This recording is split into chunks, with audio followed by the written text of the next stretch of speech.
Imagine walking into a store for a simple pack of gum and leaving with a full cart of snacks, a scented candle, and that one gadget you didn't know existed. Did you really choose all that? Or were your decisions gently, invisibly nudged? What if your brain wasn't entirely in charge when you shop?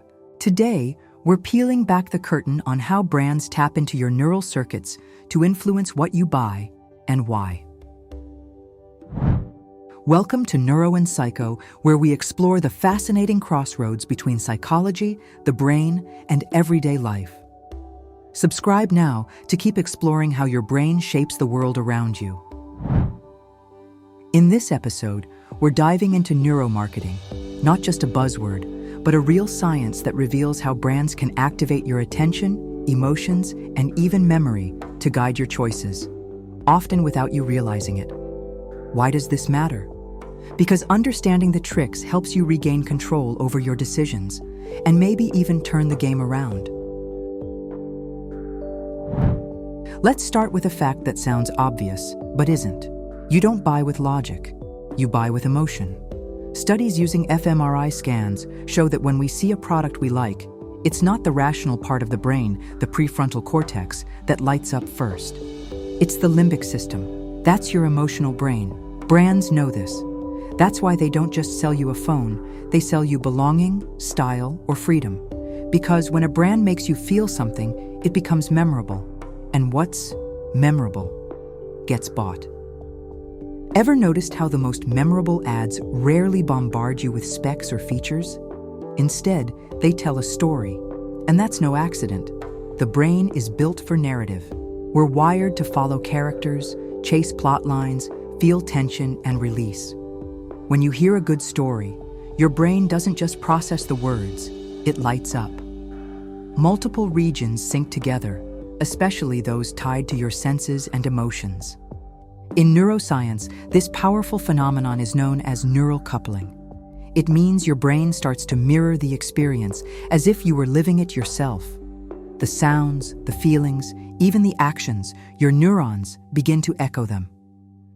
That's the magic of storytelling. When a brand wraps its message inside a story, it doesn't just communicate, it connects. Your brain leans in, not as a passive listener, but as an active participant. It's like your mind is saying, "This is me. I'm in this now." Now here's the thing. Your brain is a master of prediction. It loves patterns, but when something breaks the pattern, a twist in a commercial, an unexpected sound, a strange image, your brain snaps to attention. That's the power of surprise. It triggers a dopamine release, which not only increases attention, but also boosts memory. Clever brands use this to their advantage. Think of ads that start in one direction and suddenly shift tone or perspective. They're hacking your brain's predictive circuits to make the message stick, and the more unexpected it feels, the more likely you are to remember it. Here's where things get sneakier. Your senses are always picking up cues, most of them outside your conscious awareness. Brands carefully design every element to trigger associations in your brain. Warm, colors like red and orange, they can increase appetite. Ever wonder why so many fast food logos use them? Background music in a store? It can slow you down or speed you up, depending on what the store wants you to do. Even scent plays a role. Studies show that a pleasant fragrance can increase the time people spend in a store and how much they buy. In other words, branding isn't just visual, it's a full-body experience. Now this one's a bit unsettling. You think you're choosing freely, but often you're being framed. This is what psychologists call choice architecture. Want an example? You go to a coffee shop.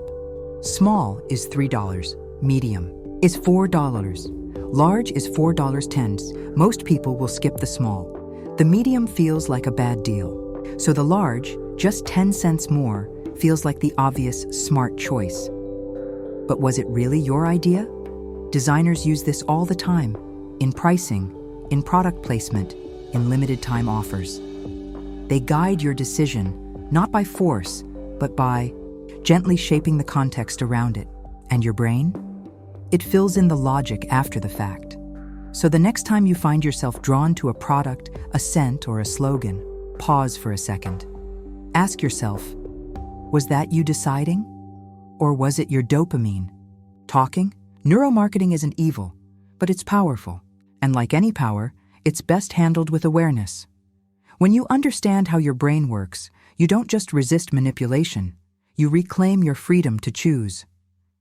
If this episode made you rethink your shopping habits, let us know in the comments. Like, subscribe, and check out the full article on our blog at Neuro&Psycho.com for a deeper dive into neuromarketing's secrets. Stay curious and stay conscious. For more articles, visit Neuro&Psycho.com.